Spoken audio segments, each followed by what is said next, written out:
Bismillahirrahmanirrahim. Assalamualaikum warahmatullahi wabarakatuh. Hari ini kita kuliah ekologi industri dengan topik ukuran ekoefisiensi. Definisi efisiensi. Efisiensi itu adalah daya guna atau daya manfaat. Efisiensi adalah nisbah atau perbandingan antara output dan input. Efisiensi adalah penggunaan sejumlah material yang sama dapat diperoleh tingkat fungsi yang tinggi. Efisiensi merupakan daya guna yang dihitung dari perbandingan antara nilai output, baik itu materi atau energi, dan output dengan satuan persen. Sama dengan daya guna materi dan energi atau sumber daya pada proses produksi, 1 dikurangi nilai entropi. Efisiensi perbandingan antara berat material output dengan berat material input pada proses produksi per satuan unit produksi dengan satuan persen. Sedangkan ekoefisiensi adalah daya guna atau efisiensi pemanfaatan sumber daya alam baik secara ekologi maupun secara ekonomi. Efisiensi materi atau bahan baku adalah penggunaan bahan baku yang efisien akan menurunkan beban limbah yang terjadi karena limbah merupakan sisa atau bagian dari bahan baku. Kemudian produk setengah jadi maupun produk jadi, sehingga dengan efisiensi akan meningkatkan jumlah produk dan revenue bagi perusahaan yang lebih tinggi nilai revenue-nya. Sedangkan efisiensi energi adalah konsumsi energi semakin meningkat akan meningkatkan biaya produksi dan produk. Oleh sebab itu, harus dikembangkan peralatan proses yang mengkonsumsi jumlah energi yang rendah. Jadi efisiensi energi adalah ukurannya penggunaan atau mengkonsumsi jumlah energi yang sekecil-kecilnya. Kalau kita melihat konsep perubahan pada paradigma industri, kita lihat paradigma lama itu adalah industri bentuknya ada 4 subsistem di dalamnya. Ada subsistem bahan baku atau input, kemudian ada proses, kemudian produk yang dihasilkan, dan limbah. Ini adalah konsep efisiensi industri, yaitu output dibagi input dikalikan 100%. Bila produk yang dihasilkan adalah semakin tinggi, maka pemanfaatan bahan baku semakin tinggi, sehingga dengan demikian nilai limbah semakin kecil. Dan nilai limbah semakin kecil, maka efisiensi semakin tinggi. Sedangkan pada konsep ekologi industri harus ditambah dengan keterangan bahwa pada sistem input bahan baku, materi, dan energi itu harus ada keterangan apakah industri itu menggunakan materi yang dapat diperbarui atau menggunakan material yang tidak bisa diperbarui. Misalnya, bahan baku yang menggunakan fosil adalah bahan baku yang bersifat tak terbarukan, non-renewable resource. Kemudian dicoba untuk diganti dengan jenis renewable resource.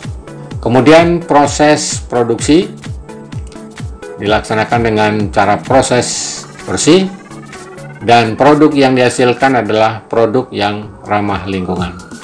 Selanjutnya, entropi yang ditimbulkan dari kegiatan industri ini harus dilihat secara menyeluruh. Apakah material useless tinggi nilainya? Apakah energy loss tinggi nilainya? Dari dua jenis entropi ini, material useless adalah limbah, baik limbah cair, limbah padat, maupun limbah gas. Sedangkan energy loss adalah dalam bentuk panas, ya, kemudian bising, getaran, bau, dan lain sebagainya, termasuk radiasi. Nah, di dalam metabolisme industri, maka pengkajiannya adalah bahan baku yang diambil dari alam itu harus dipilah, atau ya dipilah antara bahan baku yang diperbarui, renewable, dan bahan baku yang tidak bisa diperbarui, termasuk juga energi diperbarui yang dapat diperbarui atau energi terbarukan, dan energi tak terbarukan. Nilai pemanfaatan energi ataupun materi terbarukan itu akan lebih tinggi nilai manfaatnya bagi alam dan industri itu sendiri dibanding menggunakan yang bersifat tak terbarukan, baik material tak terbarukan maupun energi tak terbarukan. Selanjutnya diproses, kemudian menghasilkan produk output. Produk outputnya harus ramah lingkungan. Kemudian dianalisis entropinya berupa limbah, material useless, atau pencemaran berupa energy loss yang kemudian dilepas ke lingkungan. Bagian yang merah ini harus dikaji sedemikian rupa agar diminimumkan jumlahnya, baik input pada industri yang non-renewable resource ini, baik materi maupun energi, harus diminimumkan atau bahkan ditiadakan. Sehingga dengan demikian, aspek entropi berupa material useless dan energy loss dapat ditekan seminimum mungkin, sehingga dapat meminimumkan dampaknya pada lingkungan. Kemudian ini adalah bagan yang sama dengan sebelumnya tadi, yaitu metabolisme industri, dan lingkup kegiatan industri yang harus dikaji adalah lingkungan industri itu sendiri yang putih ini, kemudian lingkungan di luar industri. Kita lihat di sini adalah lingkungan industri warna putih, lingkungan alamnya adalah, atau lingkungan alam sekitarnya adalah berwarna hijau. Jadi yang hijau ini adalah lingkungan alam yang dimanfaatkan oleh industri, yaitu industri memanfaatkan bahan baku yang tersedia di lingkungan atau ekologi. Pilihannya ada dua, bahan yang renewable resource dan bahan yang non-renewable resource atau bahan yang tak terbarukan. Kemudian diproses menghasilkan produk yang ramah lingkungan. Produk yang ramah lingkungan ini akan bermanfaat bagi lingkungan yang hijau ini. Kemudian entropi yang dicampakkan keluar industri adalah material useless atau limbah dan atau pencemaran. Jadi entropi ini yang menikmati atau yang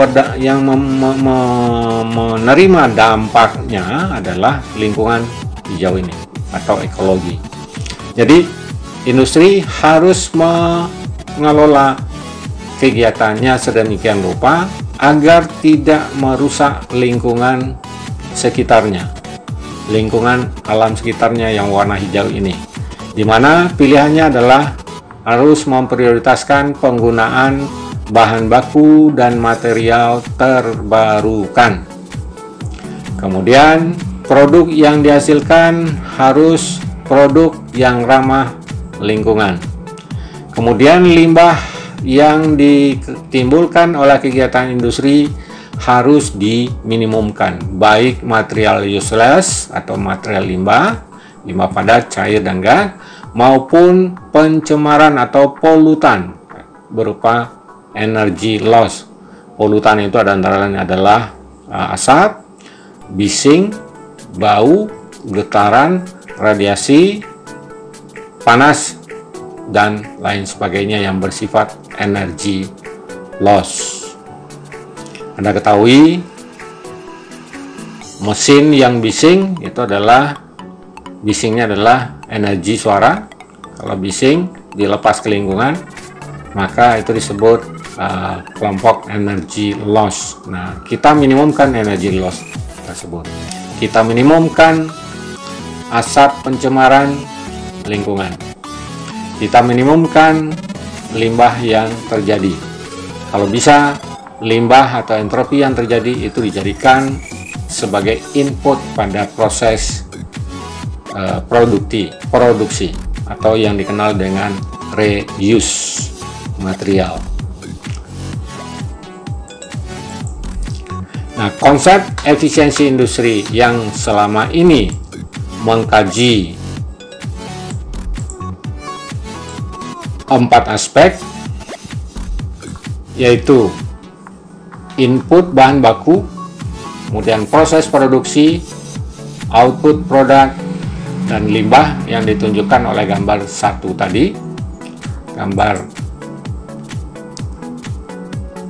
ini, gambar 1. Sedangkan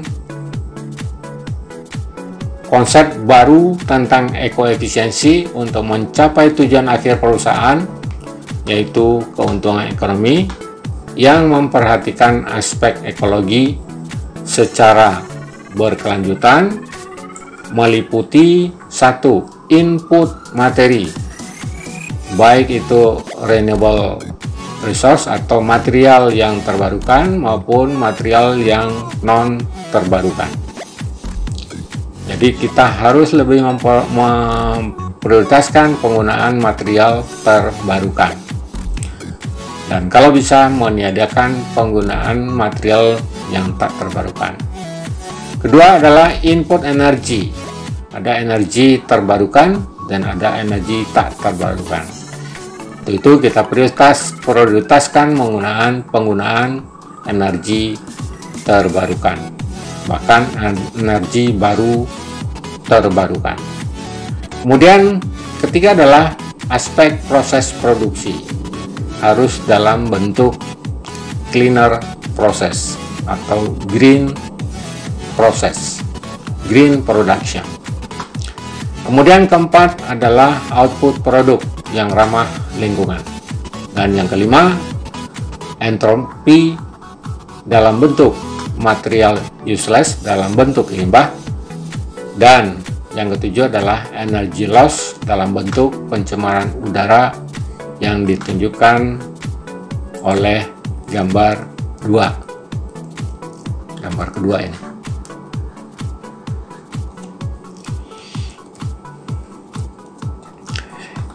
Ekoefisiensi adalah ekoefisiensi ekologi, yang berarti bahwa efisiensi pemanfaatan sumber daya alam dan lingkungan yang sekaligus dapat menggambarkan efisiensi secara ekonomi. Sedangkan efisiensi secara ekonomi yang dimaksud adalah efisiensi penggunaan sumber daya sehingga diperoleh penghematan biaya secara ekonomi. Dan efisiensi secara ekologi adalah efisiensi penggunaan sumber daya yang dapat menghemat sumber daya alam dan lingkungan itu sendiri, serta dapat mencegah pencemaran atau meminimumkan pencemaran akibat penghematan penggunaan material sumber daya alam.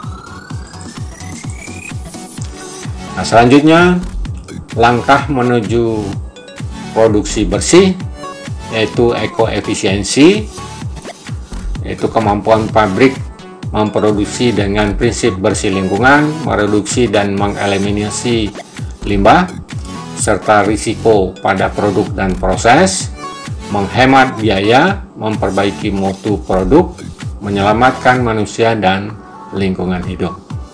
Kemudian pendekatan proses bersih untuk memodifikasi terhadap proses-proses dan teknologi yang mampu menghasilkan produk tanpa pencemaran dan tanpa limbah. Selanjutnya, melakukan pendekatan produksi bersih dengan cara memodifikasi komposisi material dan desain produk dan berproduksi tanpa limbah dan pencemaran melalui daur hidup di luar sistemnya.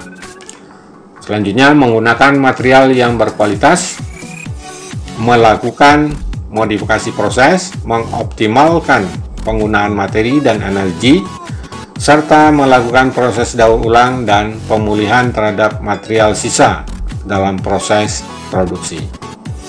Kemudian melaksanakan prinsip pokok dalam strategi produksi bersih yang diterapkan dalam 5R, yaitu rethink, reuse, reduction, recovery, dan recycle.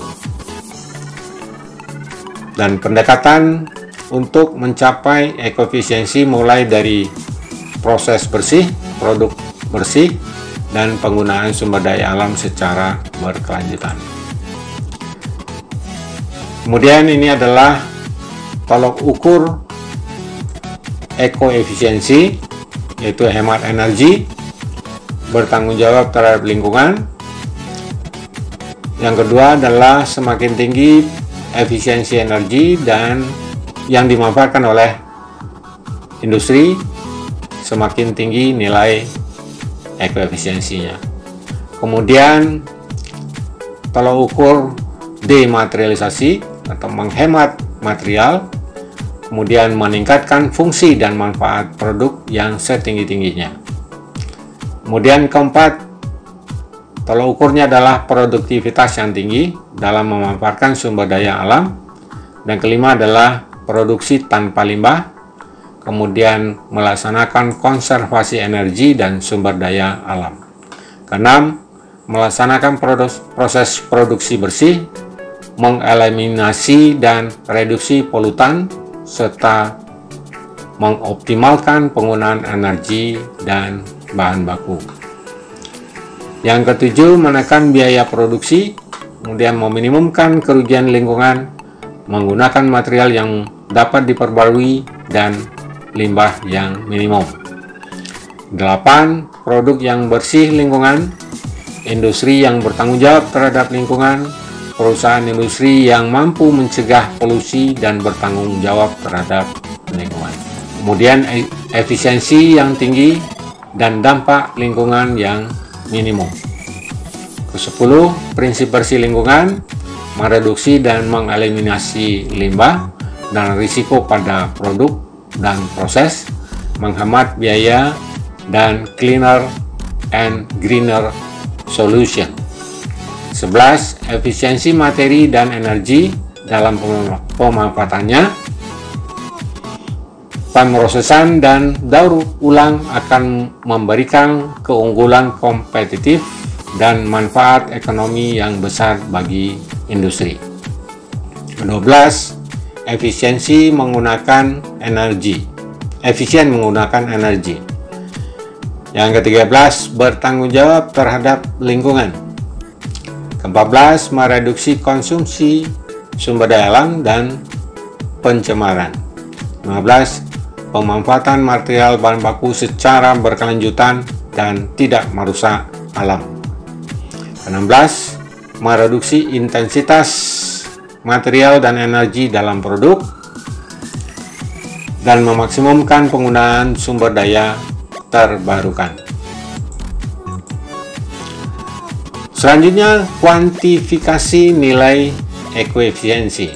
Ini sudah diterapkan oleh perusahaan industri kimia BASF, yaitu kuantifikasi nilai ekoefisiensi pada aspek sumber daya terbarukan. Jadi menilainya dari seberapa besar penggunaan sumber daya terbarukan. Sumber daya terbarukan untuk dijadikan sebagai bahan baku produksi. Jadi bahan baku terbarukan, materialnya material terbarukan. Kemudian yang kedua adalah nilai energi terbarukan sebagai penggerak produksi. Jadi energi terbarukan seberapa besar, semakin tinggi penggunaan energi terbarukan, maka nilai ekoefisiensinya semakin tinggi. Yang ketiga adalah emisi atau pencemar yang akan terjadi. Semakin tinggi emisi atau semakin tinggi besaran pencemar, maka nilai ekoefisiensi akan semakin rendah. Selanjutnya diukur dari aspek toksisitas material. Apakah material yang digunakan itu adalah material yang dapat meracuni lingkungan? Kalau iya, maka nilai ekoefisiensi semakin rendah. Yang kelima adalah potensi risiko. Potensi risiko terhadap lingkungan yang diperkirakan akan terjadi. Jadi kegiatan industri, ekoefisiensinya dilihat dari potensi risiko lingkungan. Jika potensi risiko lingkungannya tinggi, maka nilai ekoefisiensinya semakin rendah. Selanjutnya, secara kuantitatif, formula atau rumus yang digunakan untuk menghitung efisiensi secara ekonomi adalah produk output dibagi input kalikan 100%. Jadi produk output satuannya kilogram, inputnya juga satuannya sama. Jadi produk output dan input satuannya harus sama. Kemudian efisiensi secara ekologi, yaitu jumlah limbah standar dibagi dengan jumlah limbah aktual dikalikan 100%. Satuan harus sama, kilogram. Selanjutnya, efisiensi secara ekologi juga dapat dihitung menggunakan rumus, yaitu baku mutu lingkungan, misalnya part per million, baku mutu lingkungan pencemaran atau baku mutu udara, dibagi dengan dengan polutan aktual. Satuannya harus sama, dikalikan 100%. Jadi efisiensi ekologi bisa dihitung dari jumlah limbah standar dibagi jumlah limbah aktual kali 100%, atau pada pencemaran udaranya dihitung dari baku mutu lingkungan dibagi polutan aktual dikalikan 100%. Sehingga dengan demikian, rumus ekoefisiensi itu adalah efisiensi ekonomi dalam satuan persen ditambah efisiensi secara ekologi dalam satuan persen. Bisa menggunakan efisiensi ekologi dari limbah dan atau efisiensi ekologi yang dilihat dari polutan energi. Kalau ini adalah polutan materi atau limbah. Limbah itu adalah material. Sedangkan yang kedua ini adalah energy loss, jadi entropi dalam bentuk energy loss.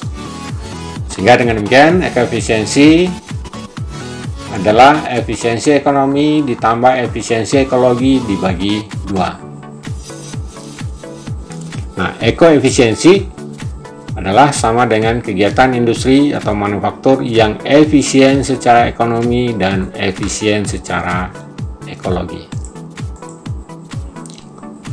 Selanjutnya, nilai standar nilai beban lingkungan.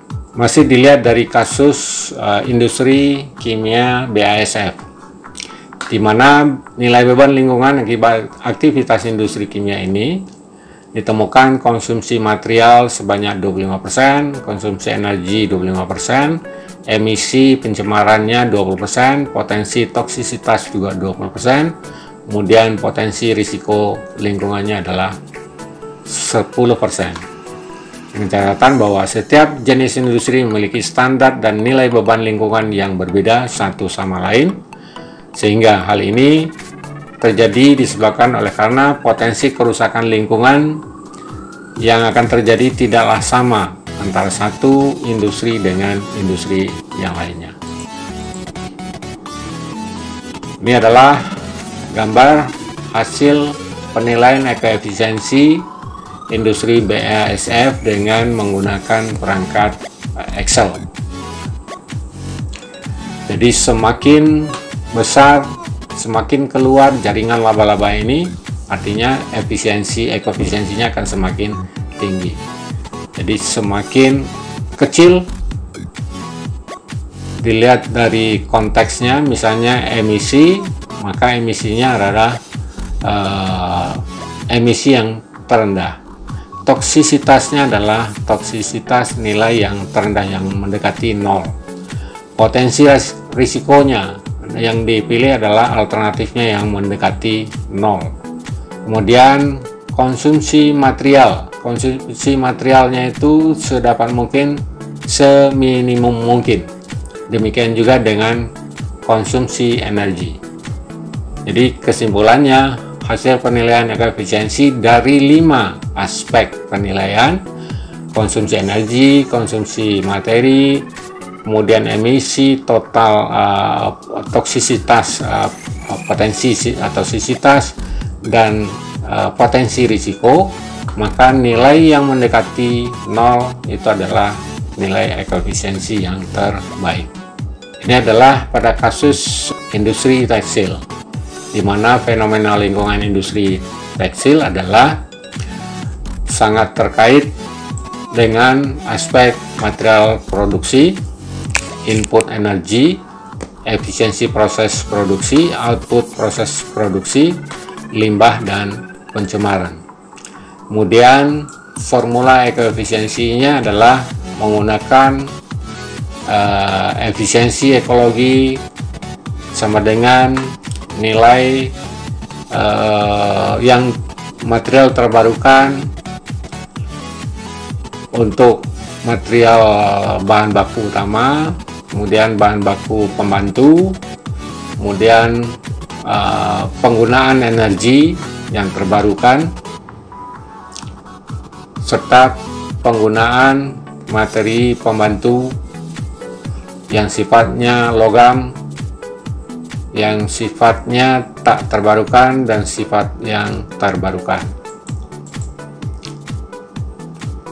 Ini hasil tabulasi dari penghitungan hasil efisiensi penggunaan material terbarukan dan tak terbarukan, kemudian diberi nilai bobot 1 sampai 5. Semakin tinggi atau mendekati 5, maka nilai manfaat bagi lingkungan semakin tinggi. Semakin rendah nilai bobotnya, maka dampak kegiatan industri terhadap lingkungan semakin tinggi. Demikian kuliah kita hari ini. Terima kasih. Wassalamualaikum warahmatullahi wabarakatuh.